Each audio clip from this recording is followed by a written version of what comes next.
Yeah, darn. Yeah, so we're doing a weight loss challenge at work, but no one told me about it. I don't know why. Hey, good morning, sir. Yes, it's in the chat. Okay, I got to check the chat. Sabrina, of course, is in home quarantine, guys. Senator Jim Moylan was at the meeting yesterday. A little bit of a different take on it, Senator Moylan, because it was so positive, right? The governor was just riding high. Um, she said she called it an awakening for her. Um, Uh, well, you have a different take. Go for it. all right. All right. Thank you. Yes, I was present. There was 14 of us senators, and we were allowed to bring one of our staff too. We did start on time around 2:30, and the governor also was accompanied by the lieutenant governor and uh, a few of her staff members. The one I recall were BBMR and DOA. She basically read out her statement or provided her statement to us saying that our proposal is much in line with the governor's proposal and what Adelup wants to do, which is, then we got into a lot of accolades of praising everybody for coming together and Yeah, Senator Moylan, talk. let me get in here. But so I was All right. there, obviously, at the meeting, and I was there when the governor, lieutenant governor, walked in, and I was kind of like eavesdropping a little bit, and I noticed that like a couple minutes after they walked in, there was all this applause. Like, what were you guys clapping about? Well, we're asked to rise.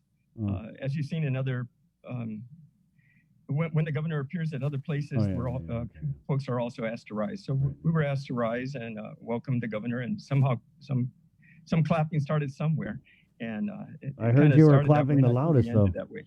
Were you clapping the Pardon loudest? me? I'm sorry. Were you clapping the loudest? Yeah. Yeah. But basically, the governor was just letting us know that since we're, according to the Adelup, we're all on the same page. She just wanted to thank us and to say it's also in line with what the governor conferences also wanted to do with uh, getting their message across to President Biden, and that's how this all came about through the cooperation of the governors and throughout the nation, and then coming all the way to the territories. And so the governor then allowed us to. She said there's no real reason that we should all have something to input, but we can just hear from the speaker and the vice chair as well. So it started that way, and then a few questions were asked, but basically just a lot of accolades saying this is a first step of many, and how we united to come together to help the island with this, again, a good stimulus payment from the American Recovery Plan. I um, I was looking for a little bit more meat, uh, especially when it comes out to when these payouts were going to happen and what amounts are going to be put forth. But that wasn't mentioned. So number one on our the senators' recommendations was the RISE Act.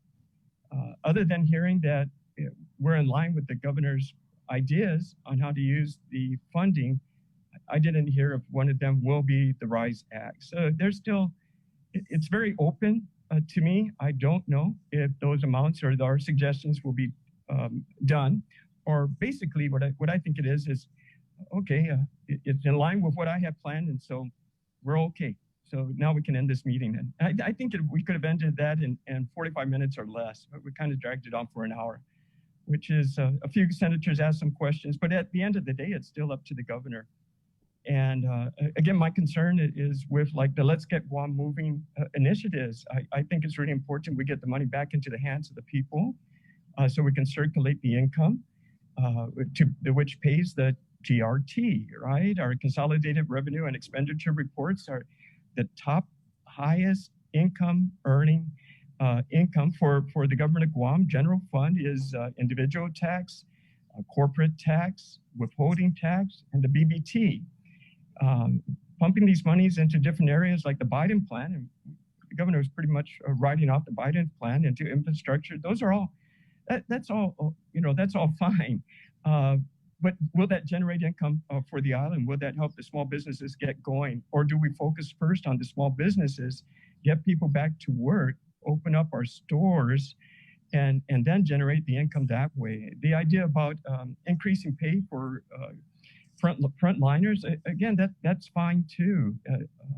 But will we be able to sustain that? The governor also mentioned that possibly a fourth stimulus to come out of the Biden administration. That would be nice too.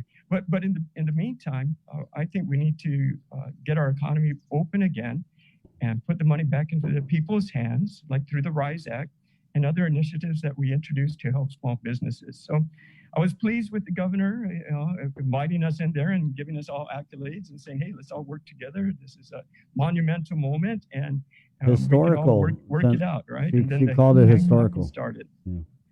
You mentioned how she was talking about how your plan kind of aligns with her priorities, but did she actually present what her spending priorities are?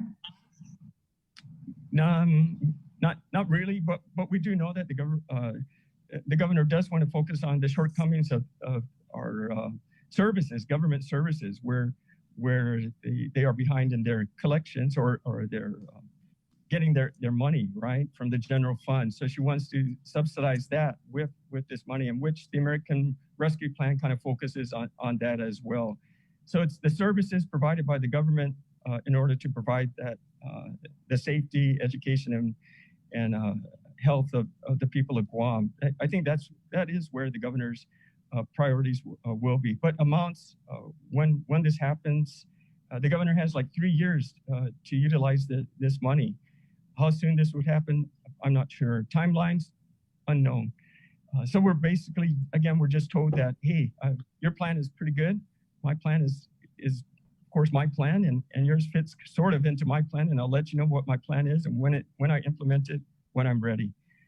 That's about all I really got out of it, and could have ended in 30 minutes, but it was nice to see the governor and the lieutenant governor anyway. Man, what a hater. Hey, come on, they're good people. Real talk. Real talk. No, Senator. Real talk. Yeah, I mean, what you're saying. It's kind of a little. Well, it's obviously very different from what the minority leader and the speaker, because they were just so optimistic. But when I was able to interview the governor afterwards, I have to agree with you. The more I asked about this collaborative spirit, and the more I asked about what she intends to take away from the meeting and from the list of priorities from the senators, she kind of was going back to that it was ultimately her call. And she said, they know, I asked for their ideas, but at the end of the day, it's my decision and I'll decide. And she also disagreed with the lower amount that you guys wanted to set aside for the building of a new hospital. So there were some points of not contention, I guess, but I mean, although it was kind of heralded as so collaborative, I think the last question I asked the governor, she was basically like, yeah, hey, it's my call at the end of the day. Right. And at least we had our foot in the door much more than we did during the first stimulus release, right? With the CARES Fund, right? And yes, the conversation did go about with the hospital also. The senator's proposal was $200 million, and the governor's sticking with for $300 million. I think, we have a good example of how we run a hospital on Guam. In 30 plus years, you can see the situation and it's in.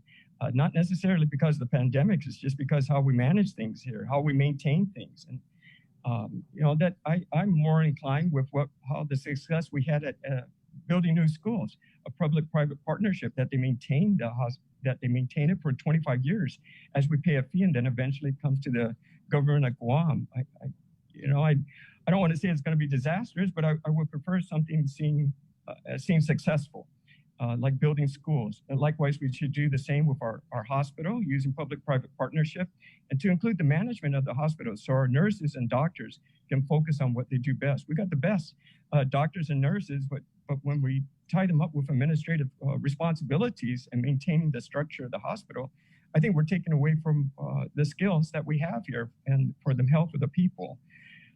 So I think that would be a better route than dedicating $300 million or $200 million from this American Recovery Plan. The money, again, it needs to be circulated into the economy to help our consolidated revenue and expenditure report. We need to see that funding grow into the government of Guam to maintain, rather than hoping we're going to have a fourth stimulus from this Biden administration, which just is going to increase taxes.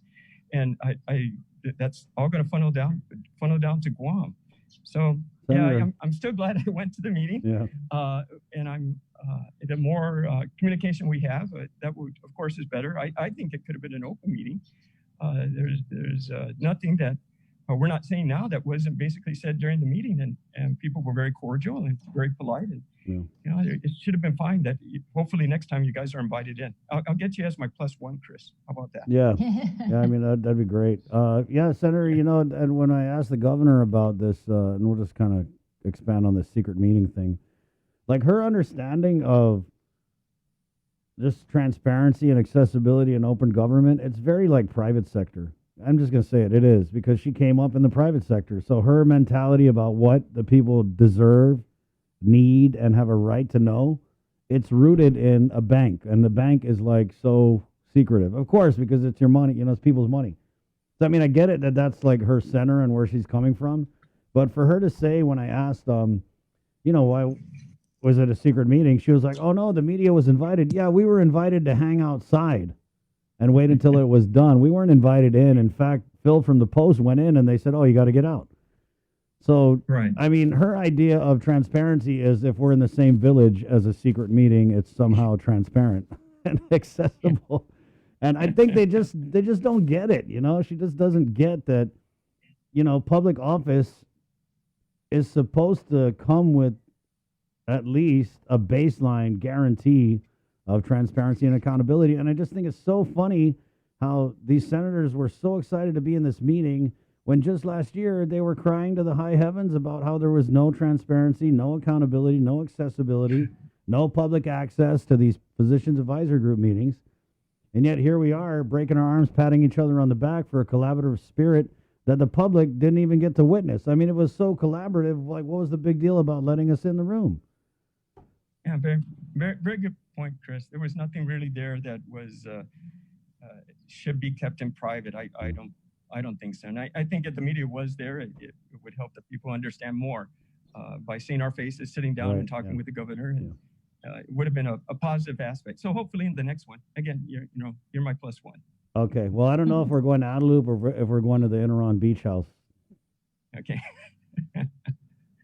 Makes Bree? you wonder, though. Wait, so are you holding secret meetings in Iran? Yeah, we got to start staking out Enron.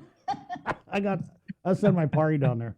I can just do a drive-by every once in a while, party, and look at anything fishy going on. Yeah, Senator, I wanted to follow up on something the governor's continuously mentioned about using the ARP funds to cover revenue loss or lost revenue, and it was also allowed under the U.S. Treasury guidelines. But do we know how much is this loss in revenue?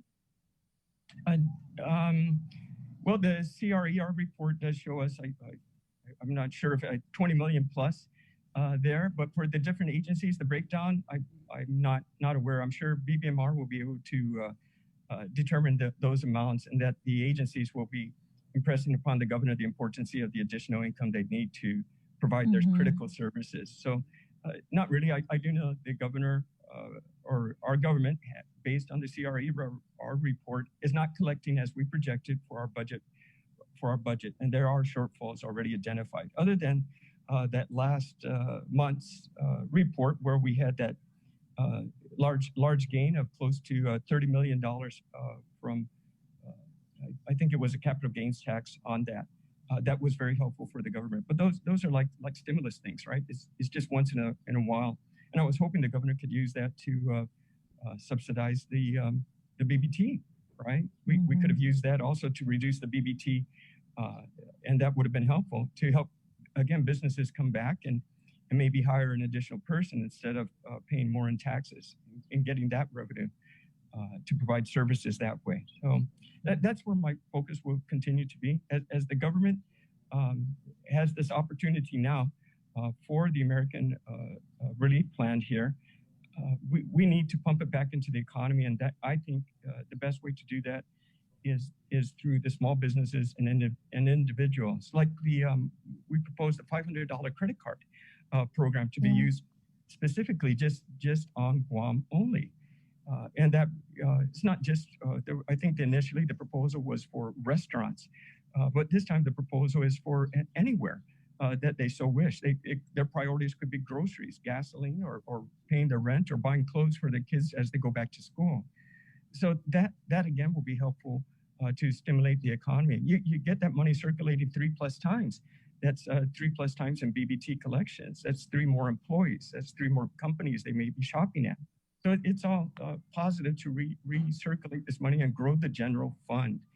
The idea that the Biden administration may be having a forced stimulus, that'd be nice, right? But however, how would that affect our economy? I think it's going to increase taxes, and then that of course affects our cost of living, especially for us on Guam when our shipping costs are, because we're in the middle of the ocean. We had to consider that as well, and the competition on the island too. So wait a minute, are you coming out again? You don't want a forced stimulus? I wouldn't disagree with it, but I'm not going to rely that it will happen. I think we need to focus this money on building our economy. And if the forced stimulus comes up, okay, maybe we can look at our infrastructure by then too. But if it doesn't come and we didn't build our economy, sustainability is going to be an issue. And I just wouldn't like to see that happen.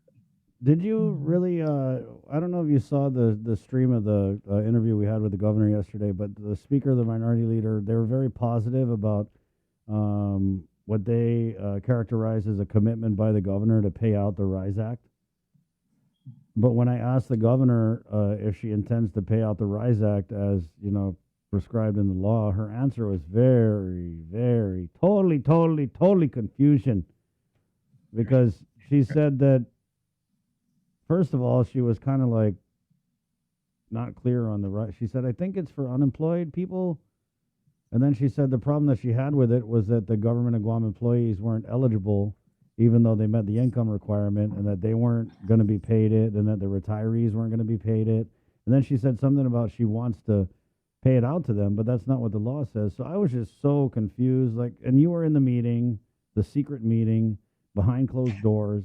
So what can you tell us exactly? What did the governor say about paying out the RISE Act? Did she say, yeah, I'm going to pay it, or I support it? Because, actually paying it and supporting it, to me, are seeming like two different things. Yeah, right. The discussion did not get into the RISE Act during our meeting. It was an overall overview of what the senators proposed and what the governor has in mind. And just saying that, hey, we're kind of on the same page here, and I'm glad we got to do this. But specifics of when and if the RISE Act will be paid was not mentioned. As we know, the governor for the Organic Act, as she quoted for us previously, it's all in her hands. It's all in, you could say, her purse, if you wanted to. And we're just basically giving our recommendations, our wish list, our shopping list. And hopefully the governor chooses to take some of those ideas and apply it. So she's at the helm. Yeah. And no, I did not hear if that RISE Act will be paid, not paid, or adjusted or amended. I did not hear that. And we've asked several questions previously in different letters, and we could have even used that the credit that we received also to pay out the RISE Act as well previously too.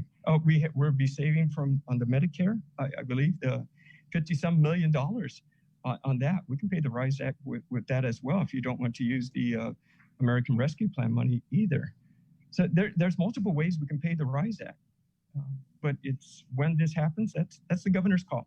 We put in our recommendations, and we followed up with letters as well. Yeah. I did not walk away. It almost seems like, because we haven't seen anything about the governor's plan. She keeps talking about how your plan aligns with her plan.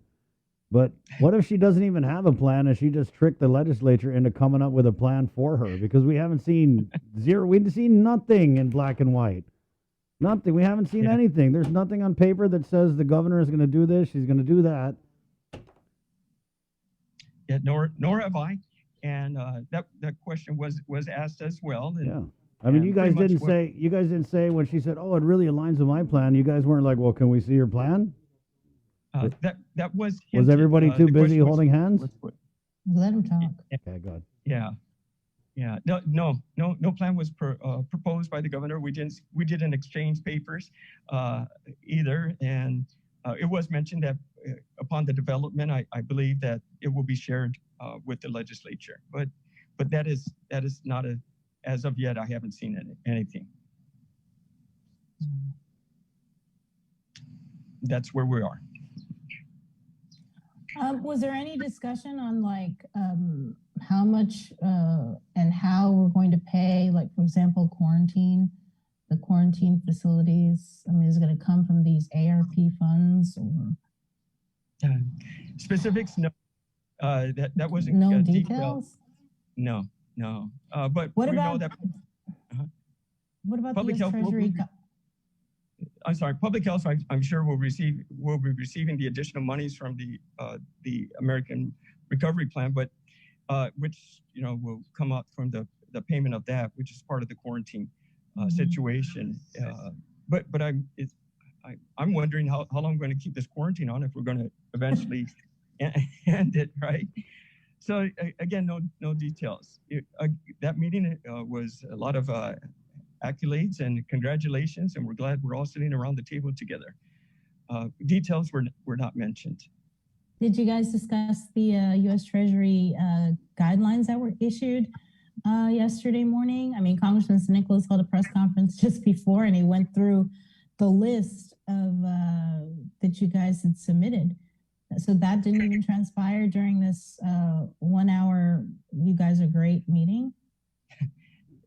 Details, no, again, not. And I did hear the congressman's explanation of the guidelines, which was very good.